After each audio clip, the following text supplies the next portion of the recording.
राजस्थान सरकार ने एक आदेश ये कह दिया कि कोविड-19 के नाम पर किसी भी औषधि की बिक्री होने पर कार्रवाई होगी। महाराष्ट्र के गृह मंत्री ने बताया कि सरकार में नकली दवाओं की अनुमति कतई नहीं होगी। इस विरोध को किस तरीके से देखें? देखिए, इसमें दो बातें बड़ी महत्वपूर्ण हैं। एक, इस बात के विरोध में कोई सेंसिबल आदमी नहीं हो सकता जो बात आयुष मंत्रालय के मंत्री ने कही कि भाई कागज पत्तर भेज दीजिए, हम जांच कर लेंगे, उसके बाद अपना निर्णय आपको अवगत करा देंगे, तब तक दवा का विज्ञापन मत करिए। ठीक, उस पर पतंजलि ने कोई प्रतिवाद नहीं किया। पतंजलि ने यह तो कहा नहीं कि हम फिर भी दवा का विज्ञापन करेंगे और बेचेंगे, आप मानो ना मानो। ऐसा बोलते तो मुझे लगता कानून का उल्लंघन हो रहा है, शासन की मर्यादा का उल्लंघन कर रही है पतंजलि। पतंजलि ने एक आयुर्वेदिक औषधि बनाई, उनका दावा है स्वामी रामदेव का कि यह कोरोना के लिए एक मुफीद इलाज है। केंद्र ने कहा जांच पड़ताल की रिपोर्ट भेज दीजिए, हम भी मुतमईन हो जाए, हमको भी भरोसा हो जाए, तो हम फिर आपको निर्णय बताएं कि यह दवा इस रूप में बिक सकती है या नहीं बिक सकती। यहां तक बात ठीक, यहां तक मसला होता तो मैं बहस इस पर नहीं लेके आता। बहुत सामान्य प्रक्रिया है, होनी चाहिए। लेकिन जब मैं देखता हूं देश का सबसे बड़ा विपक्षी दल मैदान में आ जाता है पतंजलि के खिलाफ, बाबा रामदेव के खिलाफ, क्या यह कांग्रेस भाजपा का मसला था? क्या यह सपा बसपा का मसला है? नहीं ना। वैज्ञानिक इस पर चर्चा करते, पक्ष विपक्ष में लड़ते, बात समझ आती। चिकित्सा विज्ञान से जुड़े लोग इस पर संघर्ष करते, मत भिन्नता जाहिर करते, मुझे बात समझ आती। राजनीतिक लोग इसके अखाड़े में क्यों कूद पड़े? आयुष ने अभी स्वामी रामदेव की दवा को रिजेक्ट नहीं किया है, और राजस्थान कह रहा हम भी मुकदमा करेंगे, महाराष्ट्र कह रहा हम भी मुकदमा करेंगे, और मनीष तिवारी कांग्रेस के अधिकृत प्रवक्ता के तौर पर मोर्चा खोल रहे दिल्ली में। दूसरा, मैंने देखा जब से यह कोरोना आया, विश्व भर में, भारत नहीं कि विश्व भर में कोई पुरानी बीमारी ऐसी नहीं बची जिसकी गोली का टेस्ट की टेस्टिंग कोरोना में नहीं कर ली गई हो। कोई बीमारी नहीं बची। कैंसर, एड्स, टीबी, पेचिस, हैजा, कॉलरा, जाने कितनी, डेंगू, इबोला, चिबोला, सब की बीमारियों की एलोपैथी दवा कोरोना वालों को खिला दी। उसमें कुछ मर भी गए, कुछ बच भी गए, कुछ ठीक हो गए, अपनी किस्मत। क्यों खिला दी भाई? उसके लिए क्या हुआ था? उसके लिए कोई वैज्ञानिक प्रक्रिया का पालन हुआ क्या? क्या विश्व के सामने कोई ऐसा प्रमाण आया कि भाई ये दवा खिला रहे हैं? जिसकी जो समझ में आया, जिस देश के, जिस अस्पताल के, उसने वही दवा खिला दी पानी देके, बोले गो पियो भाई। और सबके पास एक ही तर्क था, बीमारी नहीं है तो दवा कहां से आ जाएगी? पुरानी ट्राई करो। ट्रायल किया ना आपने, लोगों पर ही किया ना। चूहे को खिलाई तो खिलाई नहीं टीबी की दवा। जो जहाज जहाज भर के हिंदुस्तान से सप्लाई हुई दुनिया भर के मुल्कों को, वो टीबी की दवा है। क्यों भाई? वो आदमी का जीवन नहीं था। किया ना आप लोगों ने। लेकिन आयुर्वेद, उसमें नुकसान की भी संभावना है। ऐसे परिणाम आए कि टीबी की दवा खिला दी, डेंगू की दवा खिला दी, उससे नुकसान हो गया। वहां नुकसान की संभावना थी तो भी अलाउ हुआ। गिलोय, तुलसी, अश्वगंधा, इससे नुकसान की संभावना तो नहीं ना किसी को।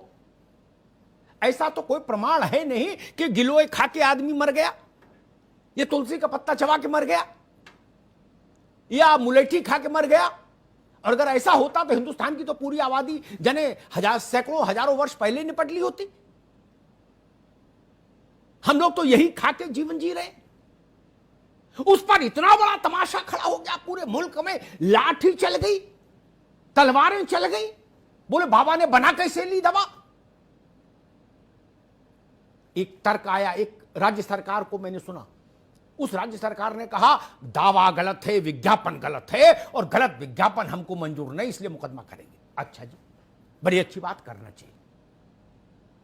मैं नाम नहीं लूंगा, एक बहुत बड़ी कंपनी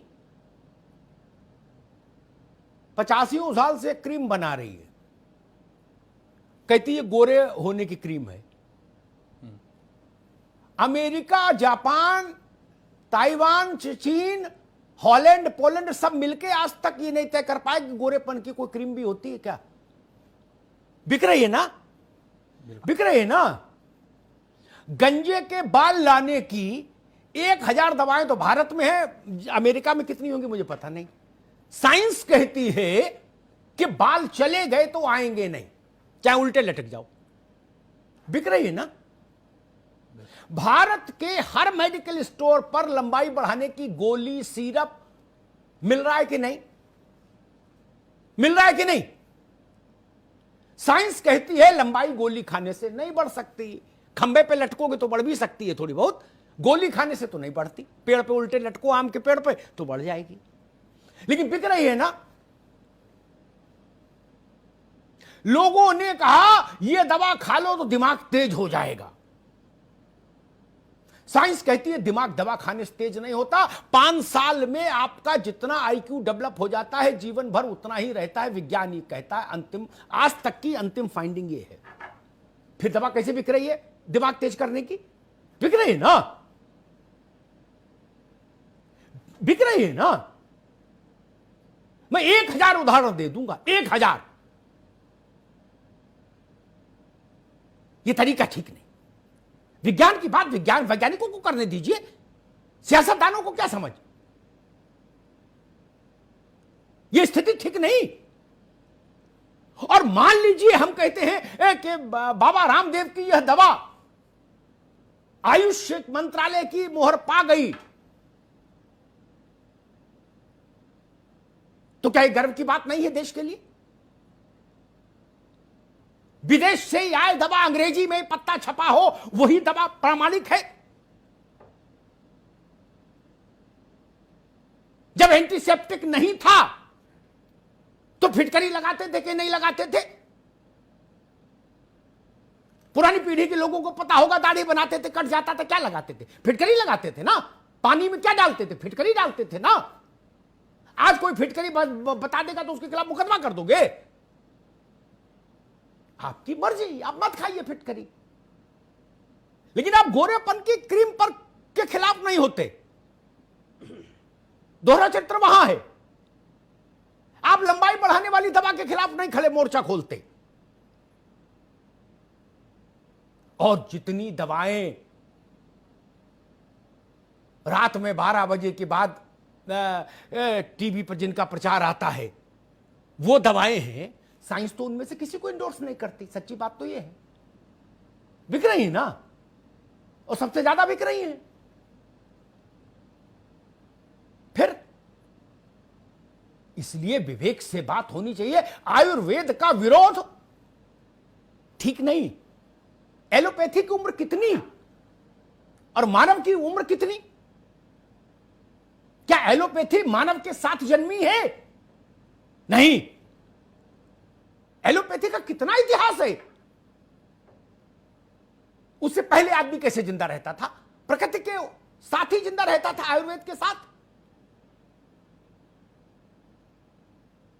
आज मैं एक देख रहा था, एडिनबर्ग यूनिवर्सिटी या किसी यूनिवर्सिटी पे शोध चल रहा है कि गुनगुना पानी नमक डाल के गरारे करने से लाभ हो रहा है इस लड़ाई में कोरोना की।